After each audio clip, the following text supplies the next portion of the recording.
the HomeTech Podcast for Friday, May 29th from Sarasota, Florida. I'm Seth Johnson. From Reynoldsburg, Ohio, I'm TJ Huddleston. And from Pickering, Ontario, I'm Gavin Campbell. And welcome to the HomeTech Podcast all about home automation, home technology, and TV show time. What are you guys watching these days? I found a funny one last night I got to bring up. What are you guys watching? Yeah, I just finished I finished Ghost. That is officially done. I think there was 2 seasons in that. Ghost, like the it's a TV show. Yeah. I think it's on Paramount Plus. Not the Patrick Swayze movie. Who? Patrick Swayze? Who's that? Nobody puts baby in the corner. Yeah. No, that's Dirty Dancing. Get your movies right. It's the same guy. Yeah, no. I'm crazy. This is 5 seasons. I don't even know how I missed that. I'm mixing up with a different show. You got 3 more seasons to go, I guess. But I think they got another season approved. I don't know. But it's a good show. If you haven't watched it, it's honestly a pretty good show. Finished St. Dennis Medical. Love that show. And then Superstore. And then Letterkenny's always on repeat. So that is a show that I will always rewatch. Superstore is an amazing show. Yeah, I like that one too. Yeah, it's pretty crazy that I can't think of who's the actor. Jonah Sims. He is in all 3 of those shows that I mentioned. Oh, I think nice. a little crush there. I guess so. Yeah, you're a stalker. Oh, his actual name is Ben Feldman. But what shows are you watching, Gavin? Currently in the middle of The Boys. Ooh. Do they release a new season or something? Because I watched that first couple of seasons, but I haven't been back yet. This is the final season. Oh, okay. So I hear they're going to do a movie or something too. Stop ruining it for me. I don't know. Oh my gosh. Talk about it. I'm just telling you. I mean, this is the internet, Gavin. I don't even pay attention. I know this. That show is so rough, though. Like it's you can watch it and then it's like it's so cruel and mean. But there's a lot of links between that show and what's going on in society today. Oh yeah, I guess it's pretty cool. Like when you see certain things happen, you're like, yeah. So, I'm not finished yet. I have a long list of shows I watch. Another show I've been watching is From. And if you remember the show Lost from many years ago, it kind of reminds me of that. Like From, F-R-O-M, From? Yep, just From. It's just these people end up in a town, they can't escape, and various things happen. Weird. Right? And certain things happen, and they'll never talk about it again, kind of like in Lost. Oh, just like Lost, yeah. Just like Lost with the smoky thing, what the hell was that? I don't know, but let's just pretend it never happened. The statue with 4 toes or whatever it was. Exactly. Another show we binge watched this is called MIA. From the trailer, description, a girl loses her whole family to like the cartel and then goes on a rampage to get revenge. Right? Pretty good show until about halfway through, and this girl just seemed way too happy in the show for somebody that just lost her entire family. Yeah, people grieve differently, Gavin. Maybe she did it. She was grieving, maybe she's happy they're gone. I don't know, but she was way too happy with someone with no money, nowhere to live, and no family. So really selling this one. Yeah, that one was the show had so much potential, but that started to bother me, right? Because I'm like, how are you partying right now? Yeah, that's kind of weird. Another show I watch is called The Trades. It has one of the guys is from Trailer Park Boys, if you watch those, but it's like a blue collar worker type show. Very funny, very crass, really good watch. And again, shout out to Letterkenny, like you watch, because I've on season 3 of that now. I've never watched that show. Oh, it's so good. Because I watched Shoresy, it led me back to Letterkenny, so now I'm going through Letterkenny with everything I know from Shoresy. How do you watch Shoresy and then I don't know. Yeah, that's such a weird combination. It's weird, but why it's would just you even watch Shoresy? I don't know. I just got hooked. I ended up watching the first episode of Shoresy, and then I think we're season 4 now. I just got hooked on it, and then I never knew the guy from Shoresy was from Letterkenny, and then when I found that out, I was like, that oh, is funny. And I went and watched Letterkenny, and even though it's the same actor, they're not linked, but it's different stories, but it's funny, so I'm watching that, and then I just started watching another new show called Mating Season. It's a cartoon, very crass, but pretty funny, similar to like Ted. I'm also watching Ted, the show Ted. Another, not a cartoon. Like Ted Lasso? No, Ted. Like, remember the teddy bear Ted? Yeah. He's got his own TV show now. wasn't it Mark Wahlberg that did the movie with him many years ago? Yeah, it was Seth Yeah. MacFarlane and Mark Wahlberg. Yeah, so they have their own TV show now. So there are some really like funny parts in it that I just had. The D&D episode I found hilarious, but So those are just some of the shows I've been watching. A funny fact about Shorzy is that Jared Kiso actually had his tooth surgically removed for Shorzy. Did he save it? Dedication right there. True dedication. I would assume you save it, but you probably just get like a new tooth put in, I guess, right? Can you put this one back in? No. The funny thing is Shorzy was based in Sudbury, I believe it is. And I was looking at the place and then I was like, Sudbury. I don't think I'd ever visit there, And then I got to the strip club episode and I was like, hey, let's take a road trip to Sudbury. We got to see this famous club that they have a bar and a strip club in one. So it was funny. And then not just ending with shows. I just want to throw in a few movies. Watch Project Hail Mary. Excellent movie if you guys haven't seen it. Yeah. Good book. Excellent movie.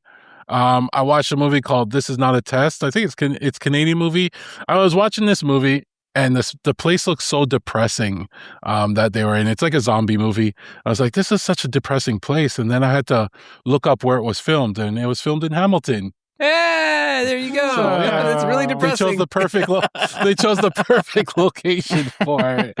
And then a fun movie to watch. I watched one called Normal with Bob Odenkirk. He's from Breaking Bad and another movie, Mr. Nobody. It's an action movie that's just a fun watch, right? What was it? What did you say it was? It's called Normal, right? And it's a funny story. It's an action movie. I recommend it. It's a fun watch. And watch if you haven't seen Mr. Nobody. Those movies are good too. Mr. Nobody, okay. The same character. Wow. Well, I don't have that many things to go over here. And one TV show. You guys are like, yeah, hold my beer. I should have just given you mine. Mine's not even that good. I mean, I had like 4, so I just don't watch TV. It's just not my thing. I watch it at dinner time. That's pretty much it. I have a lot of things lined up, and I line them up for there's some in the past there used to be TV lulls, like when nothing new was coming on, nothing was being released. But I find now every week there's something new being released. Like I don't have that lull, so now my list is getting a little backed up. Yeah. Let's see. I was gonna discuss the movie, the Bone Temple one that came out, the 28 years later. Oh yes, yeah.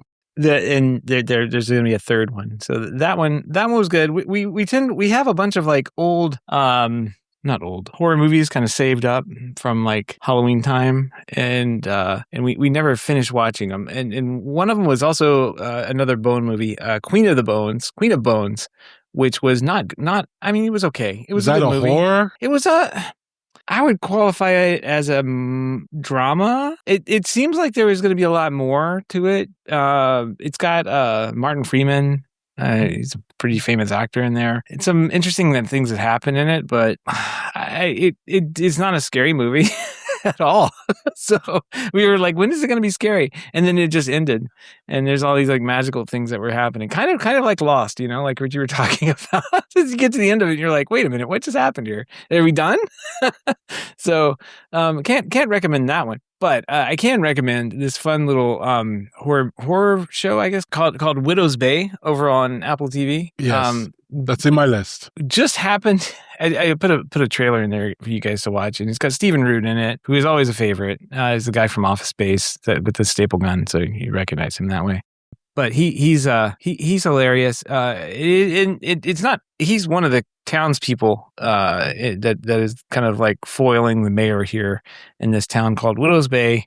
That is kind of a quirky little town that has a lot of superstition, and people think it's haunted, but the mayor's trying to get people to like come to it, and that kind of thing. And of course, the townsfolk are just like, no, this place is haunted. You can't bring people here. So it's kind of funny. And just the craziest lines just come out of this show. It's quite funny. So when you're watching it, so check it out. Yes. And another horror, actually, I'll throw this one in too, because this one was just different. It's called Sadeko versus Kayeko. I don't know how, I probably butchered the name, but basically the movie is the spirits from, remember The Ring? Yes. Yeah. And the spirits from The Grudge, those two horror movies, they brought the spirits together into one horror movie, and then in the end they make them fight each other and stuff. They try to be a serious horror movie, but I was kind of laughing through some of it too. But that's another one. Fun watch though. I had to be like, It's Japanese. I was probably like 10 or 11 when I watched Ring, and that was like the scariest movie of my life. Wow, you're young. It was so terrifying. I did not go to bed. I was like, did we Wow. just watch that? That was my. Yeah, 2002. I would have been 11. Because Yeah. my horror movies at that time I couldn't go to sleep after was like Friday the 13th and Nightmare on Elm Street. When you were 11. Yeah. when I Not, was- not in 2002. Yeah, not in 2000. Still to this day, actually. Yeah. So yeah, we've watched all those recently. I don't know if you've gone back and watched those, Gavin, or you're too scared to. But like, I don't want to ruin them. They're not the same when you watch they're them definitely over again. ruined at this point. Yeah, Yeah. they're Like- not good like- movies. what I remember in my head, and the reason why I was scared, and I always look at like Lakes at Night Funny and stuff like that was Friday the 13th, right? And I don't want to ruin that, so I never went back and watched it again. Yeah, we watched all the Friday the 13th, all the Freddy movies. This was like this last year. We went through all the old series and went through them, and like half of them, like we were like, did they really make this movie? And then you look up, and the director's like, yeah, I unknowingly made a porno. Yeah. Well.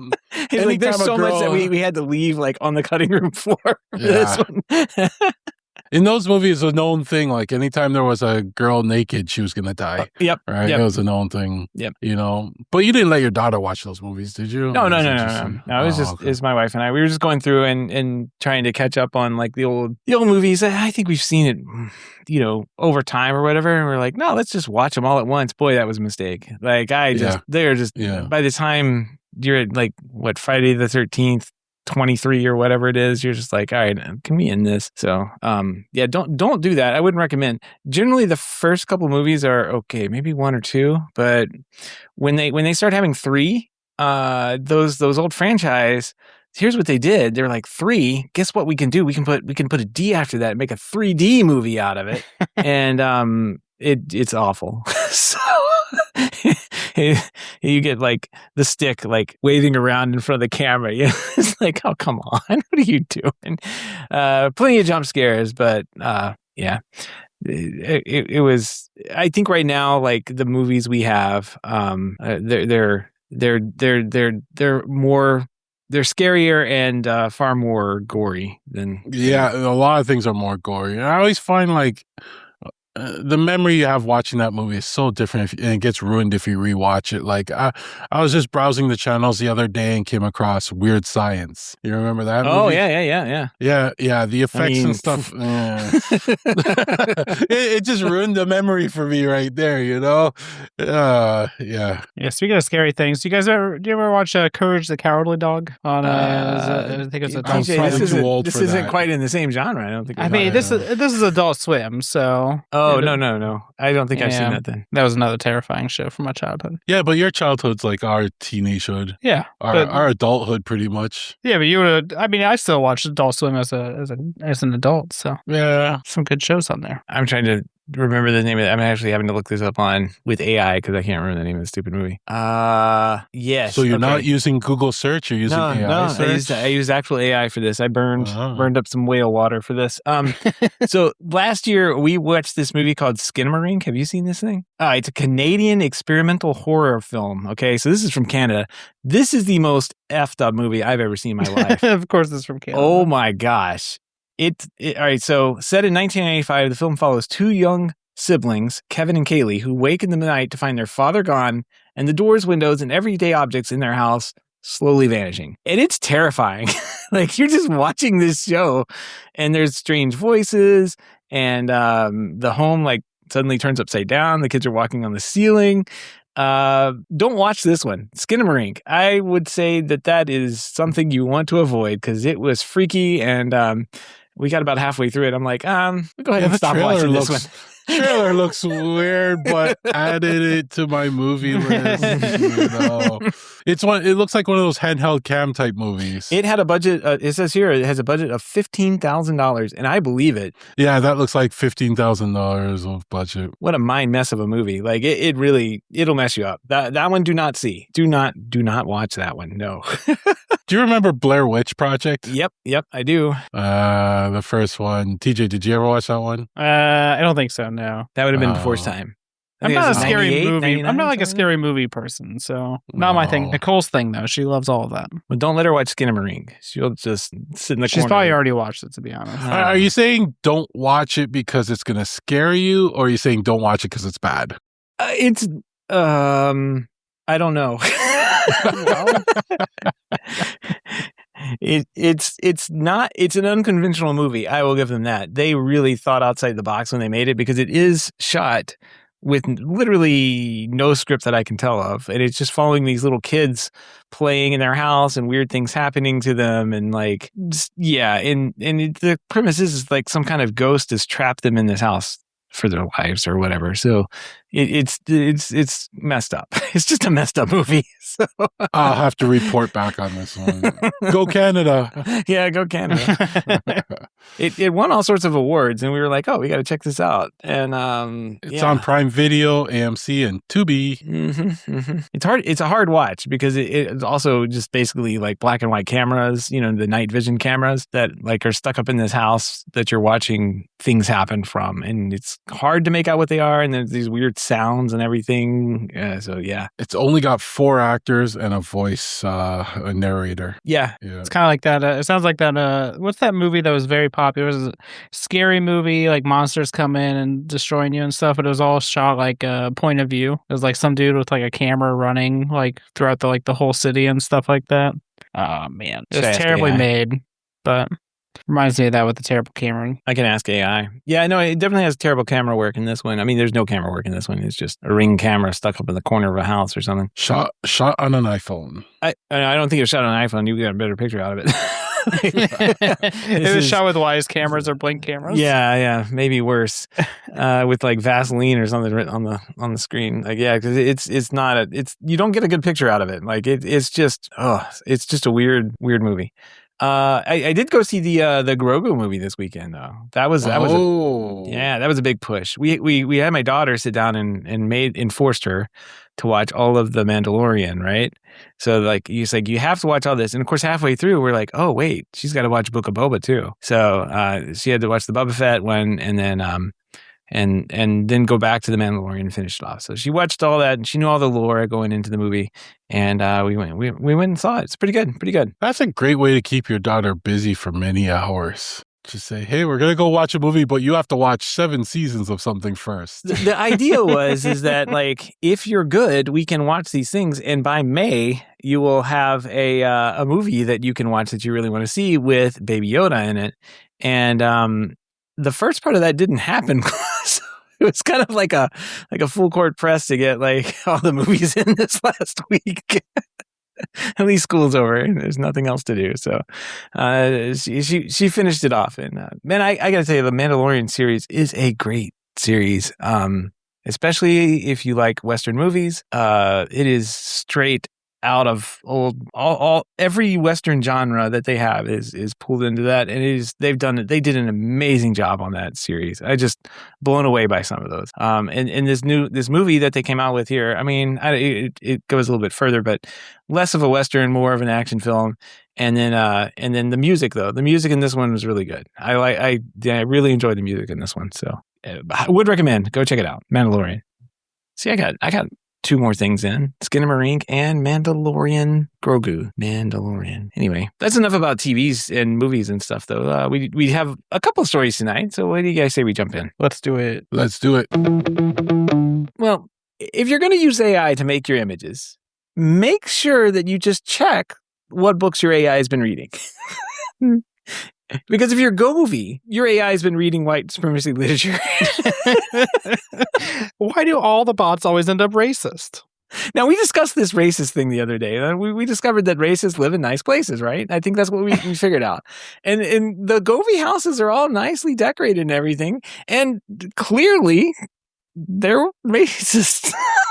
So, evidently, there's a picture in a child's bedroom scene. And right below the little stuffed fox animal, there's a white supremacy book. Just labeled there right on the shelf. And The Verge notes that it's unclear how the image was published, and it's probably just a design mistake. But these things happen, I guess.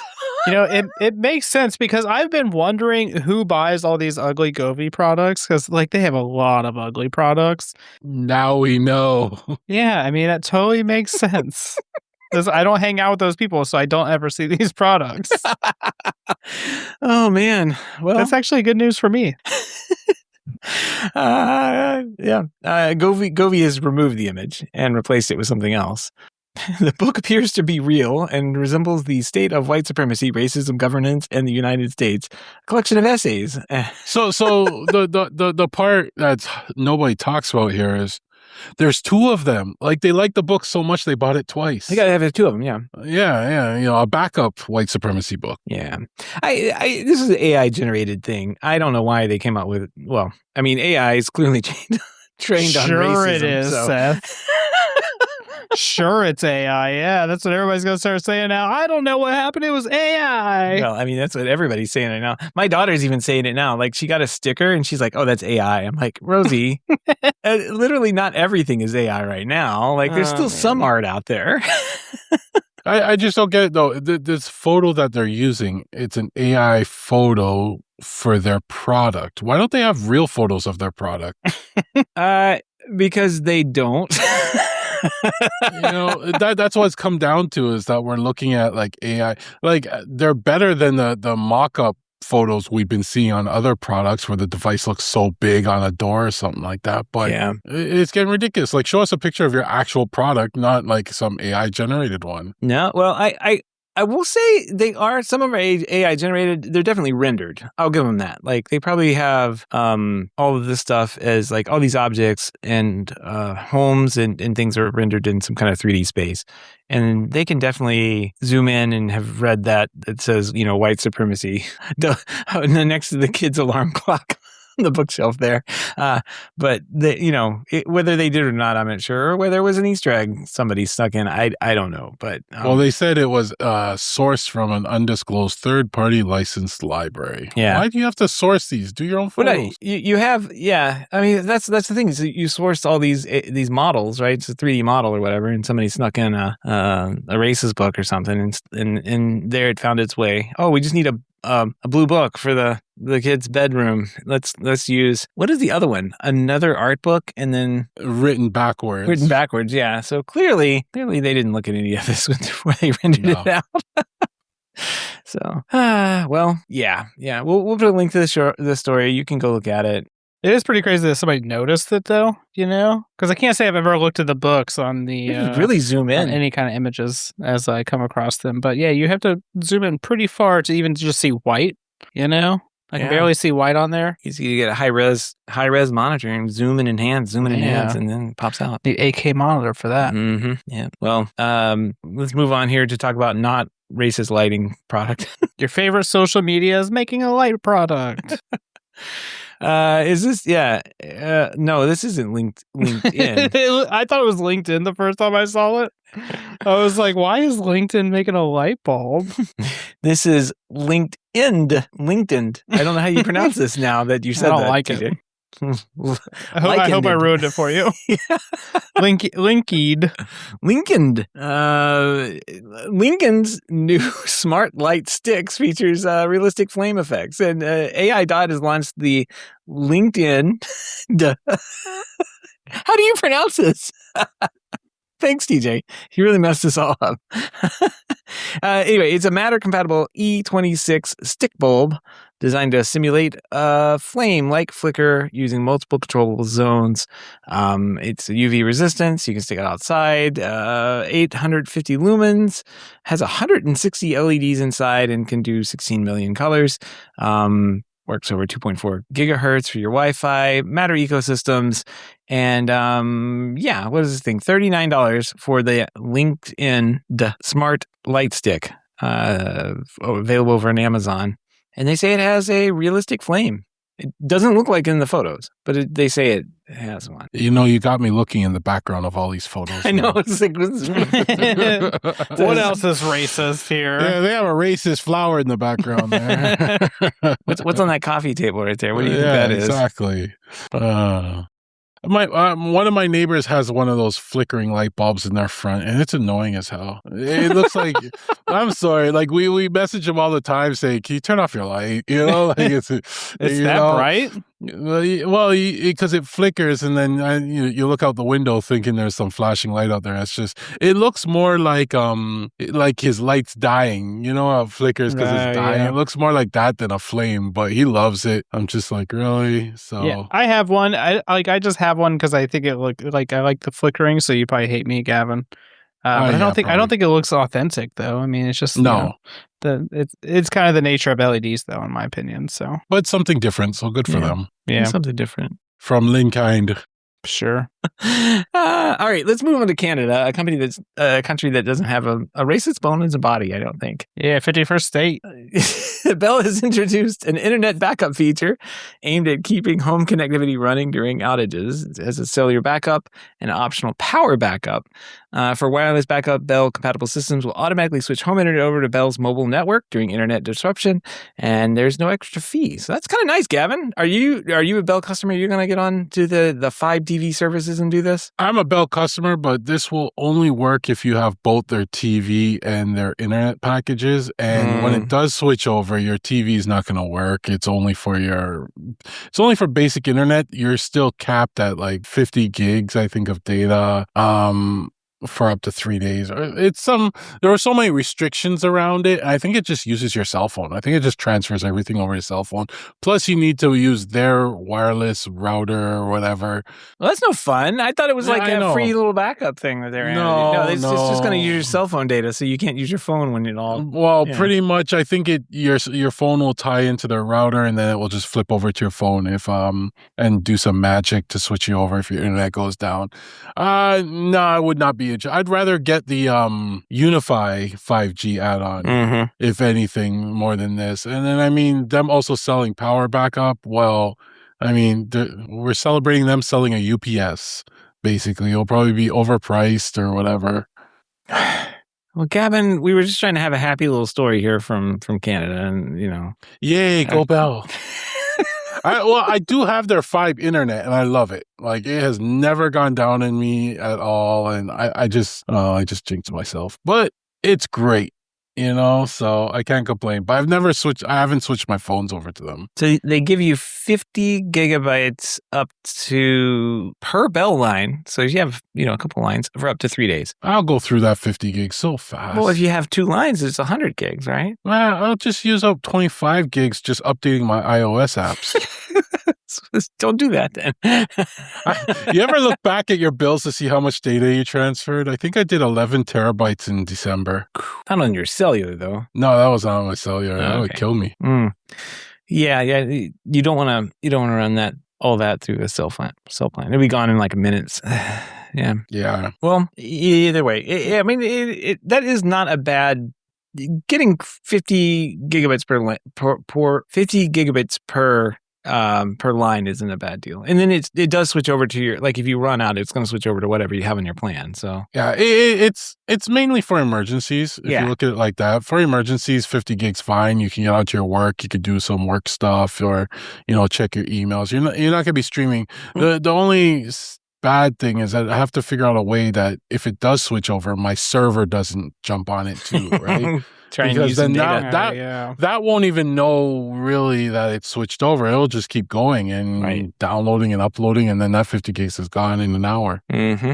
What I find crazy, though, is it's taken so long for these ISPs to offer these kind of things, because now, like I guess they're just so easy that people can do it themselves. But 10 years ago or so, like, they weren't offering these kind of things to consumers, and it just made no sense to me, because they could have made so much more money quite easily, in my opinion, because you're already in charge of the network anyway. Like, why wouldn't you sell like a mesh Wi-Fi system or an access point or whatever? And why wouldn't you sell a battery backup and stuff like that if you're already on the hook for it anyway?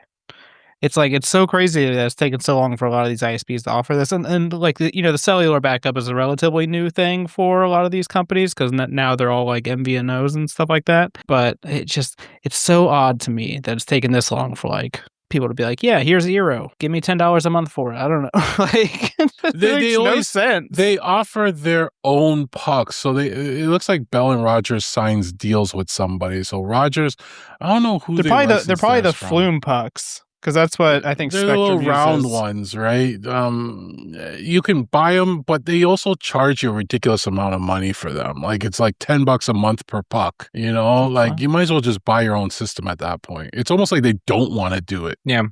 Well, so I was reading here the UPS runs up to 9 hours. So you won't get your That's 3 pretty days good. out of the UPS if you're out of power for 3 days. Although if you're out of power for 3 days, you have a little more problem then. My battery backup only lasts like 2.5 hours, but that's literally for all of my electronics. So Yeah. Well, it could be a good deal if you're in Canada. Good job, Canada. Yay, Canada. you matter. Oh, No, wait. Ubiquiti. We got some Ubiquiti news. This week is good, I guess. They released 3 maximum severity patches, I guess, for vulnerabilities that exploited remote execution privileges, I guess. There's a bunch of CVEs here, path traversal, enable access to underlying system files, and something that can allow command injection after attacker gains network access. So yeah, none of these are good. If you have a Ubiquiti system, you probably want to go update. So this will be for the UniFi consoles for network, protect, access, talk, and connect. I went through and updated all of mine. And if you patch one thing in your house, make sure it's your router. Like that's the gateway into your house. If anything, make sure that's patched. If you don't, you can just wait for the FBI to come reboot. Yeah, they'll reset the password. Yeah, exactly. That's so nice. That's a nice service. Yeah. Make sure you go and update. It looks like, oh wow, they have a little heat map of where these UniFi OS endpoints are in America and across Europe. Looks like some in Australia. Let's see a little bit in South America and then South Africa. So yeah, not everywhere. Almost everywhere. Lots in Ukraine. That's weird. Oh, you guys read that story? It's from the Ubiquiti is supplying Russia there. Yeah, supposedly it's been debunked. Yeah. It was just like it was like one of the resellers or something. He was trying to like short the stock or something while he did it. Yeah. All right. And debunking some of the rumors from last week that we'll never see a Google Home speaker. The Verge is reporting that Google Home, they may have a couple more speakers on the way. There's a new speaker reference design that will let manufacturers build Gemini-powered smart speakers. So maybe not from Google, but maybe you'll get a Walmart Google speaker soon. So I mean, that's not what I want, but I do want new Google speakers.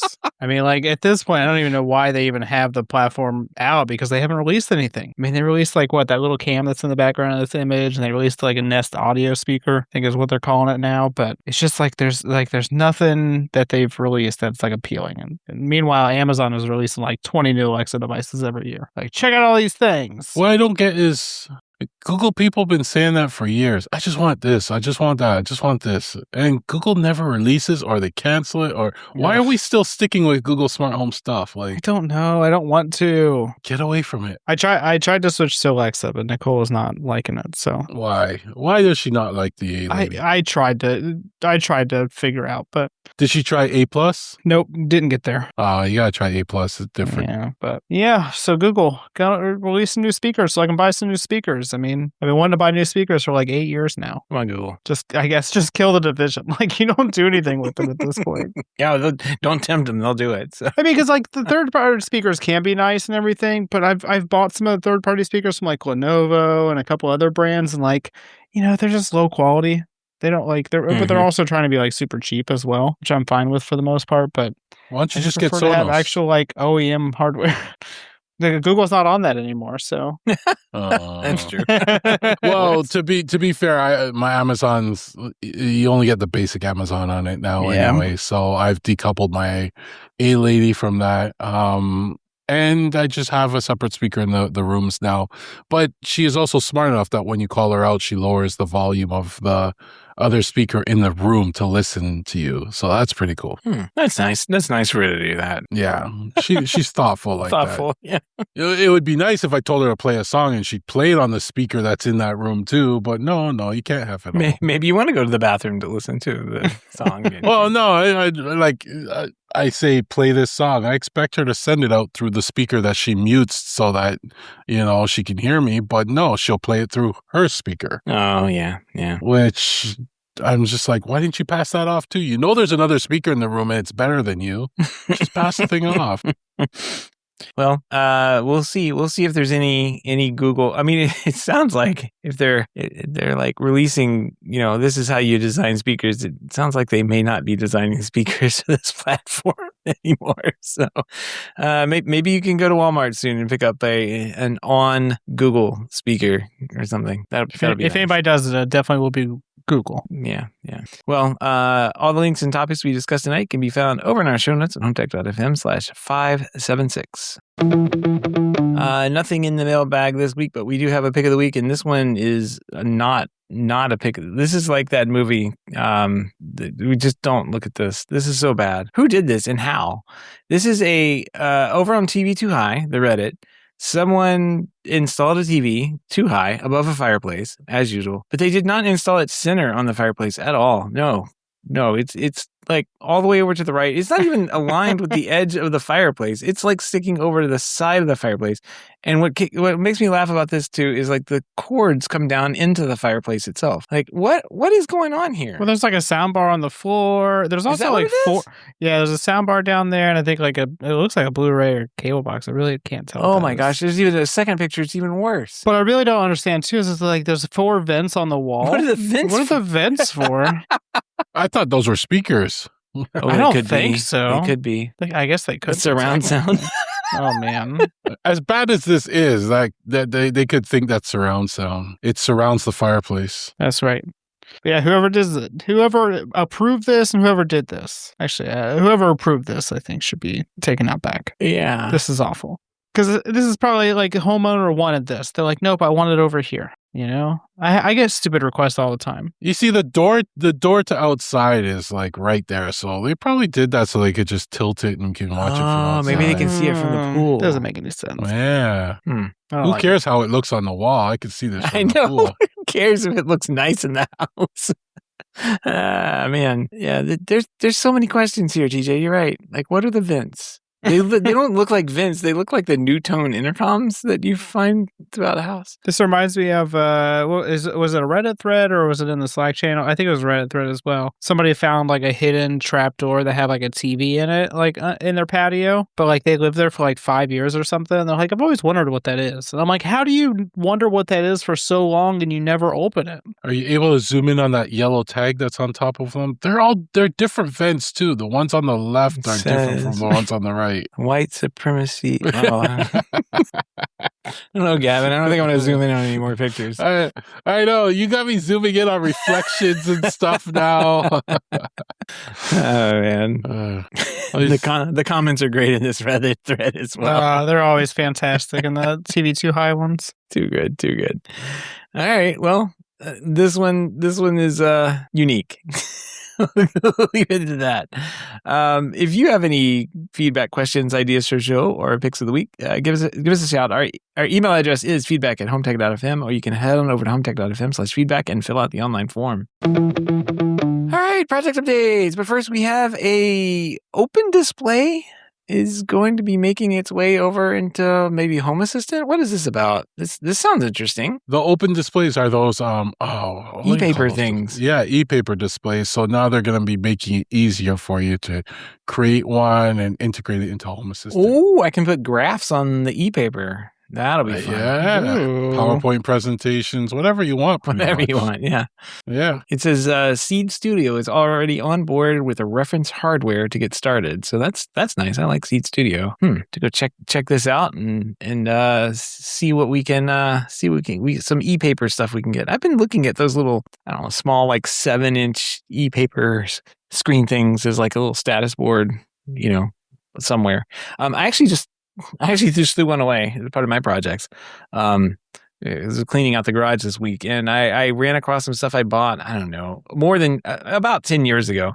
And the reason I know this is because I was kind of like playing around with it and put my daughter's name on one of them. But it was like these, you see them now in like grocery stores, the little e-ink tags that they have on the shelves. Like the prices and stuff like that. Yeah. They're trying to like ban some of that stuff though, because they don't want you to be able to change the price randomly. Oh, dynamically? Yeah. I bought them. I bought it because they had a larger one, and it was about, I don't know, it was probably about 7 or 8 inches. And I was thinking it would be a good thing to like hang, like to put like on a door for like a conference room tag or something like that, or in some maybe a convention or something. I was going to write some software for it, and of course I never did because I didn't like how it looked, and it was something about from like AliExpress or something like that. So I just put it on the shelf, and the ugly image with my daughter's name on it, my name on it, lasted for over 10 years now. It's still on there. I threw it away in the trash can. So it's a pretty amazing product. The e-ink stuff, just once you set it, it stays that way. So we'll be welcome to welcome addition to Home Assistant. So but yeah, that was my project. Actually, I was cleaning up the garage this weekend, cleaning off my desk, slowly moving stuff around, and finding old junk laying around. I took apart a Sonos ZP100 that TJ sent me, and I wanted to. The problem was that with that one you sent, the Ethernet card didn't work anymore. I guess it's a common problem. Mm-hmm. But I mean, the thing is like what, more than 20? It's gotta be like 20 years old. Yeah, it's 20 years old. Yeah. It's very, very early on in the Sonos days. Yeah, I think it was marked with like 2006, so it's got to be 20 years old. That one, the amp inside is good. It was good still, but it's all integrated with the Sonos. They use like a Cirrus Logic chip and a TI DSP processor for it. So all that was like integrated on one thing, and the only thing I could like really use was there's like a 35 volt power supply inside there, like a big old audio power supply. But I was going to pop in a little like Bluetooth amp that I had laying around, but it's only 27 volts max, so I can't use it. So I was like, well, darn, I can't actually use this. And I'm trying to think of like something else I could use this Sonos, the case for, because the case is actually impressive. The old Sonos, the ZP100 case is like this big block of aluminum. And it's got plenty of room in there for activities. So I'm just trying to rack my brain on what I could actually use it for, because it is a nice like thing to look at. Like they did make those nice. But if anybody has any ideas, let me know. I was trying to think of like some absurd ideas and put like I was looking at like let me buy a Weem and put it inside this, and then I could actually have a useful product again. And I was like looking at the Weems. I'm like, those are kind of nice. I don't want to take those apart and gut them to put them inside this box. So I kind of put that out. And I'm like, I wonder if there's anything else I could do with it that's maybe unconventional. And I just can't think of it. So if you can think of anything, just let me know. I'll see if I can get it done. But that's pretty much all I got. Just a bunch of cleanup work around here this last week. My job for the weekend, long weekend. Nice. Well, if you want to tear more stuff apart, I got a bunch of outdoor PoE switches that are dead that I can send you. You're going to strip them down and use the enclosure for something. They're dead PoE switches? Yeah.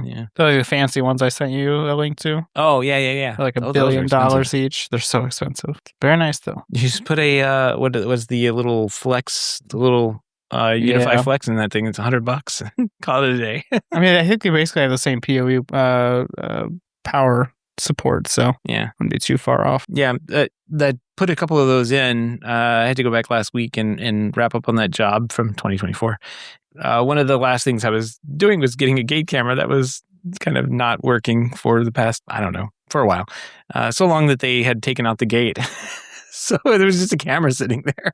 And I used the same, what was it, the sector thing antenna and the building bridge. What do they call those things? The little round. Oh, the pro sector thing. Yeah, I used two of those and the two round ones. One sector and two round ones, and pointed it through some trees and got enough signal for a camera, and called it a day. That was it. That's all I had to do. So finally got it done. Yay! I finished something. Time to invoice. Look at you. That's the only time you finish something is when there's pay at the end. Yeah, there's actually pay. I already invoiced him, so he's just kind of waiting for things to happen.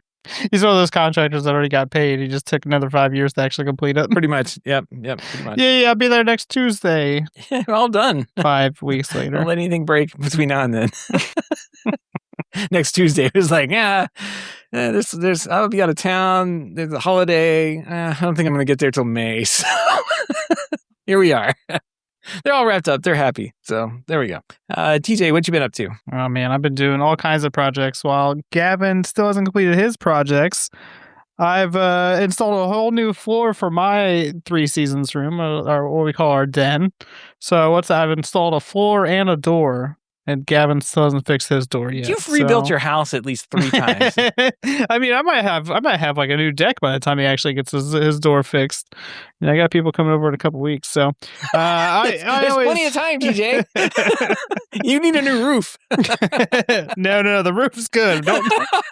I need a partial new roof, but yeah. So I don't know if anybody else is like this, but whenever I have family coming over, we tend to do our projects that we've been putting off forever. And so we have a couple people coming up from Florida. They're going to help me build a deck. It's Nicole's family. We're going to build like a little floating deck in the backyard here in a couple weeks. And I was like, we got people coming over. We should paint, the living room in the hallway and stuff, where I've cut all these holes in the wall and, ran all new electric and Ethernet cables everywhere and stuff like that. They've been patched for a bit, but they've never been painted again. So I was like, let's do that. Why not? So we're getting that done. Nicole's going around. She's fixing all the drywall and sanding and stuff like that. She's getting really good. I mean, I cannot drywall. I do not have the patience. It's one of those skills that you have to put the mud on, wait for it to dry, come back, sand it, put more mud on. I don't have time for that. Like I'm used to technology stuff just works instantly. You know what I mean? If you cut the hole just right, you can put a blank plate on it and call it a day.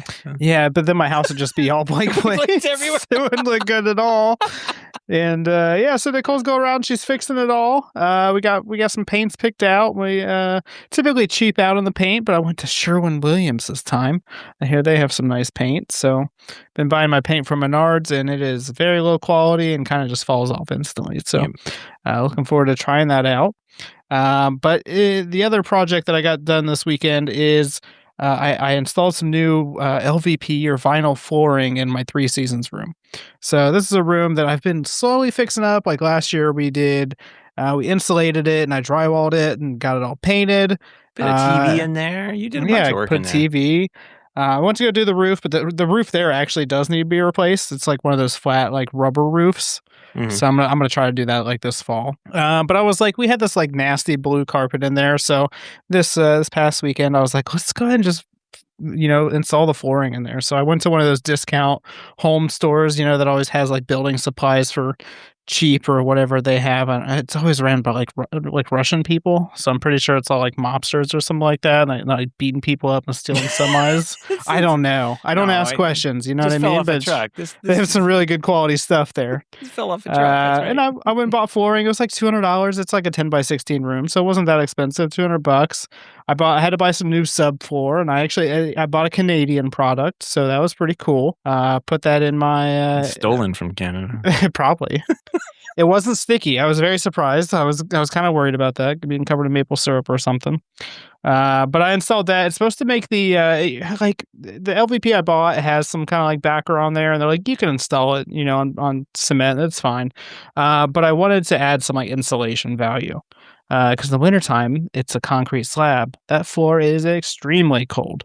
So we put this on, raised the flooring up a little bit. Also made the install easy because it's, the floors aren't level and everything like that. And because the house is old and kind of just cobbled together, none of the walls are square, but I still made it look nice, I'll put some pictures in there so everybody can see what it looks like when it's completed. Very nice. Very nice. Yeah, the trim boards, that's what trim boards are for. Yeah, just hid the gaps and everything like that. I just got to go around and paint the baseboard still, but that's not a big deal. Yeah, I don't know. I'll get to that at some point. Good job, man. Yeah, it's Getting looking some pretty stuff good. And then I did buy some new tech. I've always been a sucker for keyboards. Like all my life, I've just really enjoyed keyboards and the clicky sounds that they all make and everything like that. It's always just so pleasant. I think one of my original keyboards I got was an IBM Model M. If you ever use one of those, they're very clacky. They're very clicky, clacky. They're very loud, and I've always enjoyed them. I've always cheaped out on my mice, though. I've never bought a good mouse. I've always bought pretty much the cheapest mouse. I'm like, I just needed to click on things. I'm not gaming like a little $15 mouse that Seth is holding up right now from Logitech. Like that's pretty much all I'd buy. I'd buy a wired one, because I'm like, I don't need batteries or anything like that. I'm not taking it anywhere to go. And so I previously had a Glorious, like PC Glorious or something. Glorious keyboard, I think it is. A Glorious mouse? A Glorious? Glorious Gaming. They make keyboards and mice and stuff like that. It's mainly like a gaming company. But I had like one of their cheapy, like $30 or $40 mice, and it did the job. But I was looking at getting a new mouse because I was like, I want to try getting a new mouse. And last year, I got one of these Apple touchpad things. I think you said you had one of these, Seth. Yeah. It's pretty decent. It's Bluetooth and all that stuff. I don't like that it's my main computer mouse though. Like there's certain things that it is nice to use it with. But like as my everyday like computer mouse, I don't want to use that. I want to use like an actual mouse because I'm old. So I bought a Logitech MX Master 4. This is a Mac edition. And the Mac edition literally just means that it connects via Bluetooth. So I guess that's a thing. They just they're like, you don't have to use the dongle, you can use Bluetooth. And it's like, all right, thank you. Glad we had to sell a different mouse just for that one. Gavin, if you're talking, we can't hear you. My Windows one has connects via Bluetooth too. Yeah, I really don't understand. I don't think they actually just. I think what happens is they just don't give you the dongle. Oh, well, I don't think I got the dongle. But it's like the same cost anyway, either. so I really don't know. Honestly, I don't know, Gavin. I have the MX Master 3S for Mac, and I can't tell you if I got a dongle or not. But yeah, you're right. It connects just with Bluetooth. So yeah, mine just connects via Bluetooth. I had that one before, and I upgraded to the MX4. Yeah, Ooh. It's pretty nice though. It's I've never had a mouse with so many buttons. And really, I don't know what to do with the buttons. I have the normal forward and backward, which I always use for like, browser tabs and stuff like that. But I also have a scroll wheel. I'm using that for my volume right now. That's kind of cool. I have this little touchpad button. When I touch it, it opens Home Assistant. I just realized I have the same scroll wheel. I've never even used it. Yeah. It seems like, it's one of those things of like, do I need that? I don't think I do. My keyboard has a scroll wheel. I'll just touch that, I guess. But one of the things I did actually enjoy, because I always customize my keyboards. I'm always putting like, heavier duty springs, or I'm lubing up my switches and stuff like that. This one, you can adjust some of the sensitivity of things. So, for example, this little touchpad button, you can make that a firm touch, so you have to press it pretty hard in order for it to open the application. I think that's pretty nice. Firm touch? Yeah. Yeah, so like this little touchpad thing right here. Is a touchpad there? Yeah. Teaching Seth about his mouse. Yeah, I didn't know there was anything like that. Yeah, so that's that I use to open Home Assistant. I use it for. Oh, it says gestures. Yeah. So it's thumb. Oh, I don't use it for gestures. Oh, look at that! It did something. I had no idea. Oh yeah, there's like all sorts of things you can do with that. You can click it. You can swipe down. You can change how much force it takes, which I really like that. You guys are such like newbies to these mice. Yeah. I've never had a mouse this nice, Gavin. I'm sorry. All right. Let me give you a little rundown. If you use a Logitech, like the power of this mouse, and I have mine paired with the Logitech Waves keyboard.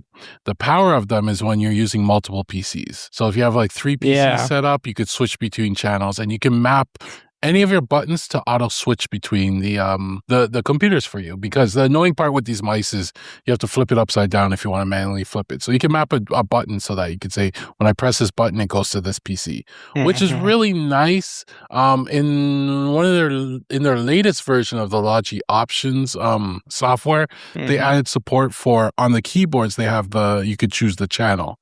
So when you tap the channel on the keyboard, it will also switch over the mice. The only downside is it only works works for certain keyboards and certain mice, which I have none of. So that's another thing. Another cool thing with the MX Master 4 is the haptics. So especially in multi-monitor, when you have multiple monitors, I have it set up. It gives me a little feedback when I cross over monitors. Or Windows just added the feature with the haptics where, if you're snapping things or, if you're a graphics designer and you try to snap things and stuff like that, you get a little nudge that tells you, hey, you're on the line or stuff like that, which is really cool too, right? The mice is very powerful though. Like even just sometimes when you're scrolling a long list, you just hit the scroll wheel once and it just keeps scrolling for you. You don't have to keep scrolling on with it too, right? There's a lot you could do with this mouse. It's ridiculous. Yeah, it's pretty nice, honestly, and I like the weight of it. The last mouse I was using, it was pretty light. This one's very solid. And I decided to go crazy, and I turned it up to 8,000 DPI for the mouse speed. That is nuts. I have no idea how anybody does that. 8,000 DPI. Oh my gosh, it's crazy. It's like if I was using my computer on meth. I assume that's what meth would be like. I've never done meth, but where do you do this? I want to try. Where do you do meth? I don't. Well, no, I mean, where do you switch the DPI of this thing? Oh, you got to go open. You have the Logi Options app. Mm-hmm. All right, so open that. And then go to point, scroll, and press. And then pointer speed. DPI, look at that thing. Yeah, change it to 8. Oh, it's like, what? I got to go all the way up to the 8. Whoa. Hey, that's... I mean, honestly, it's not too bad. I might actually try to use it. It is. Like, I've seen some people use this. Like, wow. I'm not... No. Let's go back. Yeah. Let's go back to 900. I can't get back. I can't get my mouse back to that window. It's like all over the place. Oh my God. And then if you really want the opposite, turn your pointer speed all the way down. No, I'm not doing that. Oh my God, it's taking forever to go across my screen. I actually moved it all the way down and I was like, why is it taking so long? Yeah. I don't remember what the setting was before now. I think it was like 2,000 is the default. Or 1,000. I use Actually, I can lower that because, my mouse sometimes is so fast it gets lost on the screen. Yeah. And then also over there is where you adjust the button press sensitivity, Seth. So if you see that option right next to it, you can change it from light, medium, hard, and firm. Ooh. And it does make a huge difference. It's crazy. I don't have that on the 3S, so maybe that's something that they added before. Oh, I can invert the thumb wheel. That was okay. So actually, this was a problem. Yeah, and change the speed too. When I was using the thumb wheel, because the speed, I was going to use it to switch the windows, and it was slower than I wanted it to be. But now maybe I can go back over to the buttons and switch that to go to the switch between desktops and see. Oh yeah, that's better, and it's inverted. Oh, much better. Okay. Boom. I was using the gesture for that before, and I didn't quite like it. I've never liked it, but the little swipe it. Oop, done. Oh, there we go. Yeah, I don't have any reason to use that with multiple computers, but that is a pretty cool aspect of it as well. Yeah, it's kind of cool how you make a software change and it actually makes a change to the hardware itself. Back in my day, you'd have to have a dongle for each computer, or move the dongle, I guess. But KVM. Oh, yeah. Speaking of that, I do have one of those GillyNet KVMs things, and I've been using it. Yeah. I forgot that I bought it. It was a cleaning my desk. I ran across it, and I was like, "Oh, I've been meaning to plug this into a computer somewhere. Let me plug it into this Mac Mini I have sitting here." Because sometimes little remote desktop software doesn't quite work if it goes into a sleep state or it goes into reboots because of an update. And guess what? Always works. The KVM thing that's plugged into it all the time. So I can just get into that, start it up, and then back over to the nice Jump Desktop. If you haven't used Jump Desktop on the Mac and Windows, it works across platform.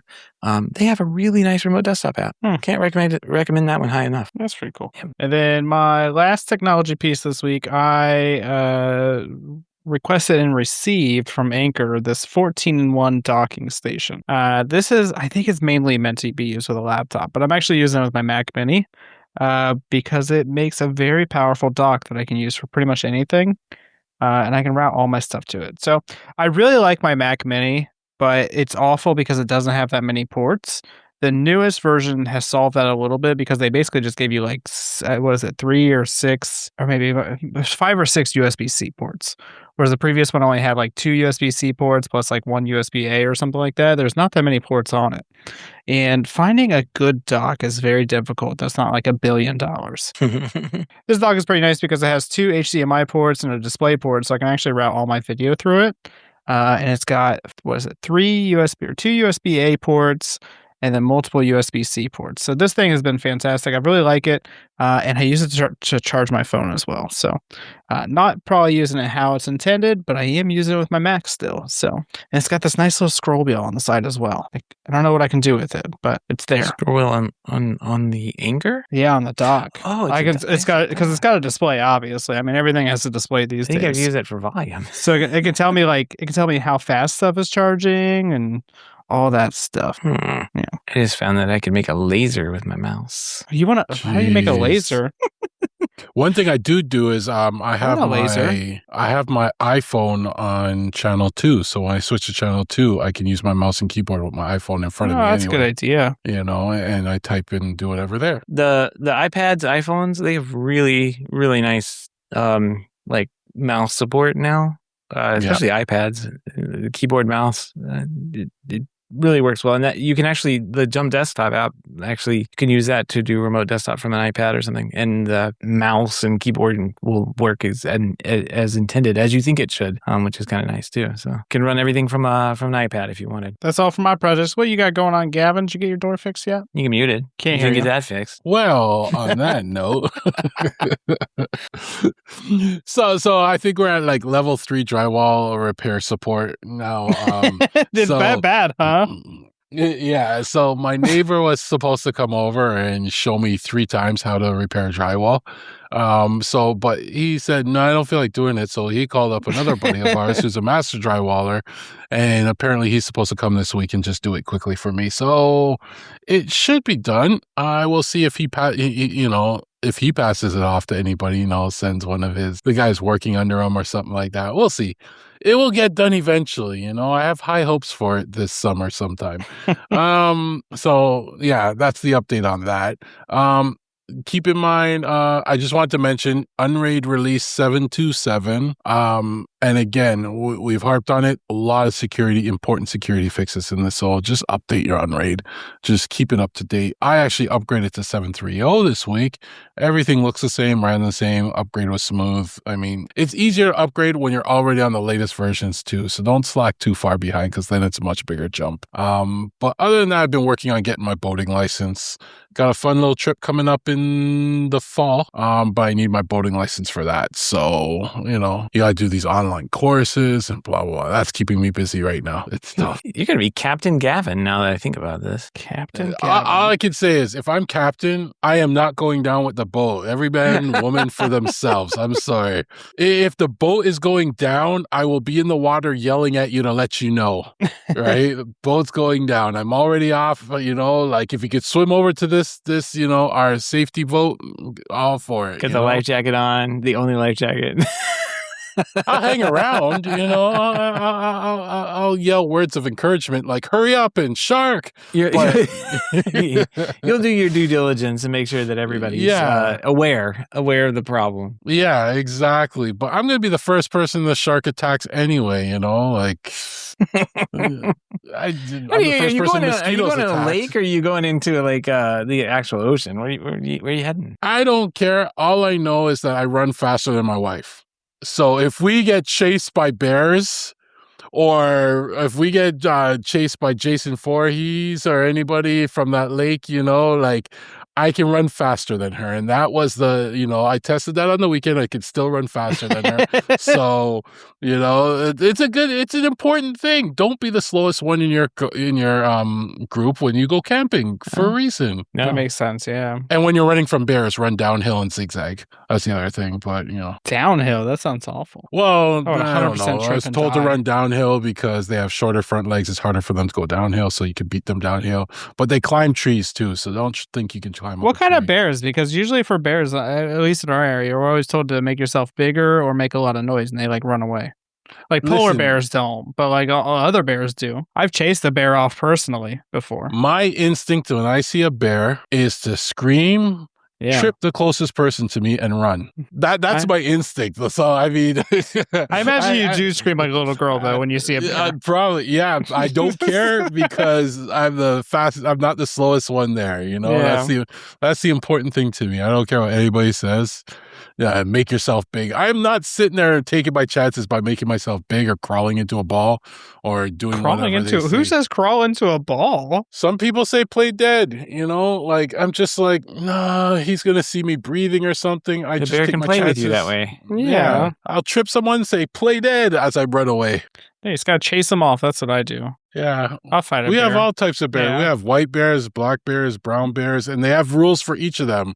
I can't keep that in my head. I'm screaming and running. Scream, trip, run. That's it. Scream, trip, run. Yeah. That's all I'm doing. Well, so if you don't hear from Gavin, it's because he got scream, tripped, and run.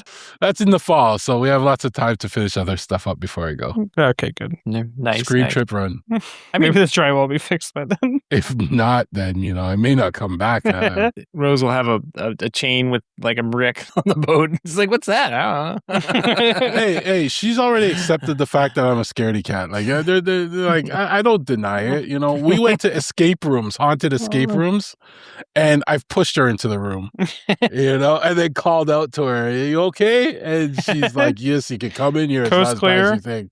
Yeah, I've done that a number of times. She knows that's, you know, she's always first. It's like the Scooby-Doo escape room too. I can't believe you like. Oh no, we went to some scary escape rooms. They were like, made for kids, Gavin. Okay, like we should do like I should see if I could set up an interview with some of these guys that design the escape room because they're fun. Yeah, there's some tech the amount of tech in there is ridiculous. Like some escape rooms we do, walls move and stuff like that. Mm-hmm. Like you go into a room and the door will close and then you hear like the walls are moving in the room next to you and then you solve your puzzle and you go back through the door and it's a whole different room. And it's really weird, or there's no floor or something weird happens.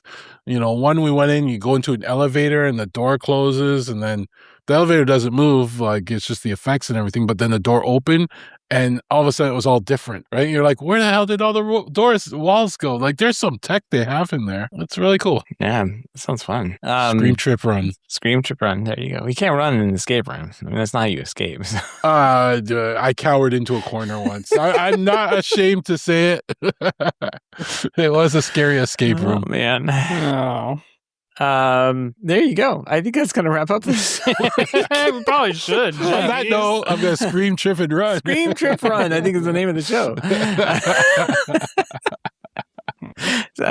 We want to thank everybody for listening to the show, but if you want to send a very special thanks out to those who are able to financially support the show through our Patreon page. If you don't know about the Patreon page, head on over to HomeTech.fm/support to learn how you can become a patron for as little as $1 a month. Any pledge over $5 a month gets you a big shout out here on the show. Every single pledge gets you an invite to our private Slack chat, The Hub, where you and other patrons of the show can look in there and see what's going on each week, each day. There's always some shenanigans happening, including that crazy pick of the week that we had, the TV. TV2, right? 2 off center? I don't know what it is. If you can't support financially, totally understand. We just appreciate a 5-star review or positive rating in the podcast app of your choice. That's going to wrap up this week in Home Tech. Everybody have a great weekend, and we will see you next week. Till next time. Take care.